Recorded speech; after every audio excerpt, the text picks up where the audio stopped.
Hello students, स्वागत है आपका मेरे चैनल कॉमर्स गुरुजी पर।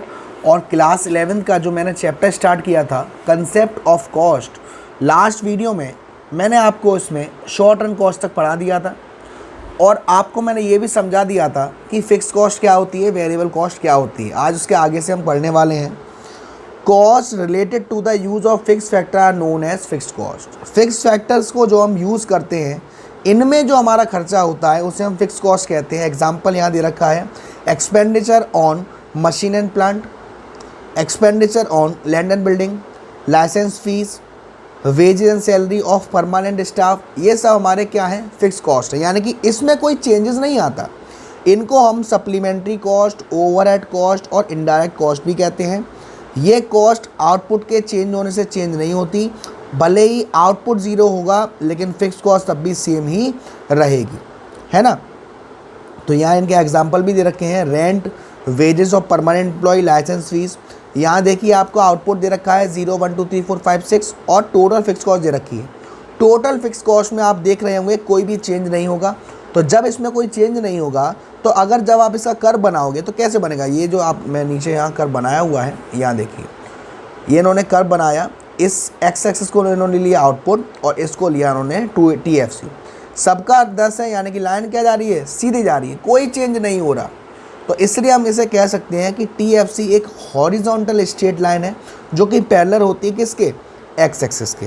क्लियर है, क्लियर है, यस सर। आगे बढ़ते हैं। आगे इसमें दे रखा है आपको fixed cost and fixed factor of production.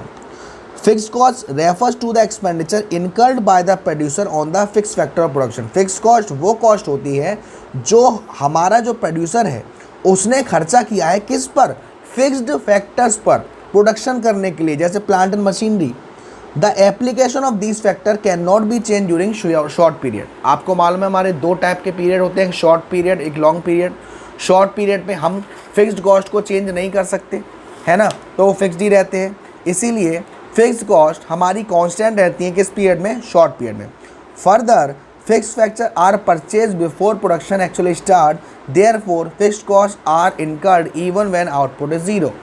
हमें ये जो मशीन्स वगैरह होती हैं वो जब खरीदनी पड़ती हैं जब आपने प्रोडक्शन किया ही नहीं है, यानी कि अभी आपका आउटपुट ज़ीरो है, इंस्टेड आउटपुट ज़ीरो है, तब भी हमारी कुछ ना कुछ फिक्स कॉस्ट है। याद रखिएगा मेरी बात। फॉर एग्जांपल, सर मशीन खरीदोगे तभी तो प्रोडक्शन करोगे, तो पहले खर्च करोगे उसके बाद प्रोडक्शन करोगे। जब खर्च किया आपने तब आउटपुट हमारा क्या था, सर ज़ीरो था। उस केस में भी फिक्स कॉस्ट चेंज नहीं हुई। नेक्स्ट होता है हमारा वेरिएबल कॉस्ट। वेरिएबल कॉस्ट हमारी वो कॉस्ट होती है जो कि वरीज करती है, चेंज होती है। आउटपुट चेंज होगा, वेरिएबल कॉस्ट भी चेंज होगी। क्या दे रखा है सर हमें, variable cost change with the change in the volume of output. जैसे जैसे आप आउटपुट का वॉल्यूम चेंज करोगे वैसे वैसे वेरिएबल कॉस्ट चेंज होगी। आउटपुट बढ़ेगा, वेरिएबल कॉस्ट बढ़ेगी, आउटपुट घटेगा, वेरिएबल कॉस्ट घटेगी। वेरिएबल कॉस्ट को हम प्राइम कॉस्ट, डायरेक्ट कॉस्ट भी कहते हैं। और वेरिएबल कॉस्ट में हमारे कौन कौन से खर्चे होते हैं, हमने रॉ मटेरियल खरीदा, रॉ मटेरियल ज़्यादा खरीदोगे पैसा ज़्यादा लगेगा, कम खरीदोगे कम लगेगा। Wages of casual labour, labour से कम काम करवाओगे कम पैसा लेंगे, ज़्यादा काम करवाओगे ज़्यादा पैसा लेंगे। इलेक्ट्रिसिटी ज़्यादा यूज़ करोगे पैसा ज़्यादा आएगा, कम यूज़ करोगे कम आएगा, है ना। तो यहाँ आपको दे भी रखा है कि आउटपुट आपको दे रखा है और आपको देखो जैसे जैसे आउटपुट बढ़ रहा है वैसे वैसे वेरिएबल कॉस्ट बढ़ रही है, जैसे जैसे आउटपुट घट रहा है वैसे वैसे वेरिएबल कॉस्ट घट रही है ना। या साइड में आपसे कहा गया है शॉर्ट पीरियड क्या है। शॉर्ट पीरियड वो टाइम है जहाँ पर सारी एप्लीकेशन, सारे फैक्टर्स क्या होते हैं, फिक्स्ड होते हैं। वो ना तो इंक्रीज़ करे जा सकते ना ही डिक्रीज़ करे जाते हैं, क्योंकि शॉर्ट पीरियड का मतलब ये काफ़ी कम समय। यहाँ पे इन्होंने कर्व बनाया है, यहाँ देखिए ये कर्व आपके सामने है। एक्स एक्सिस को आउटपुट लिया है और इसको लिया है TVC, और ये आपका कर्व आपका धीरे धीरे धीरे धीरे इंक्रीजिंग हो रहा है ना। चलिए नेक्स्ट, अब यहाँ पे डिफरेंस दे रखा है फिक्स्ड कॉस्ट और वेरिएबल कॉस्ट में। तो अब आपको अच्छे से समझ में आ गया होगा कि फिक्स्ड कॉस्ट क्या होती है, वेरिएबल कॉस्ट क्या होती है।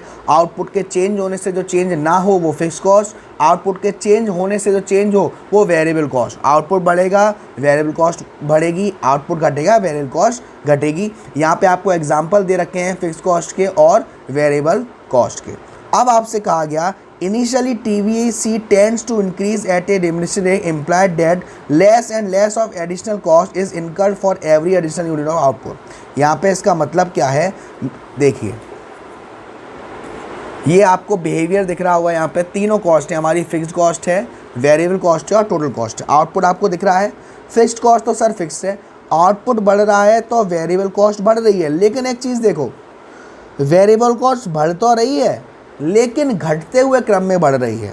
इट मीन्स पहले 10 बढ़ा, फिर 8 बढ़ा, फिर 6 बढ़ा, फिर 4 बढ़ा, फिर 4 बढ़ा, फिर 6 बढ़ा, यानी कि बढ़ता तो है वेरिएबल कॉस्ट लेकिन घटते हुए क्रम में। क्यों? क्योंकि जो हमारा मार्जिनल कॉस्ट है, आने वाले टाइम में जो हमारी कॉस्ट आ रही है वो डिक्रीज़ होती जा रही है। सर ऐसा क्यों होता है?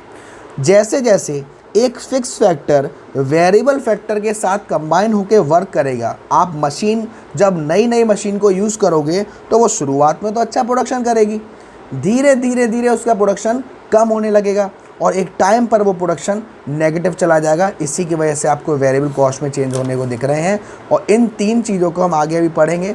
यहाँ देखिए इन्होंने तीनों कर्व को एक साथ प्रेजेंट किया है। TFC में कोई चेंज नहीं आ रहा आपका, TVC और TC आप देख सकते हैं।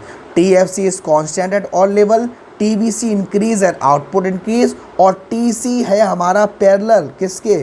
TVC के। तीनों पॉइंट समझना, TFC हमारा कांस्टेंट है, TVC जैसा आउटपुट बढ़ेगा वैसे ही उसमें चेंज आएगा और TC हमारा पैरेलल होता है किसके? TVC के। अब बात आती है आपकी AC को हम कहते हैं एवरेज कॉस्ट। एवरेज कॉस्ट का निकालने का फॉर्मूला होता है TC डिवाइड बाय क्वांटिटी।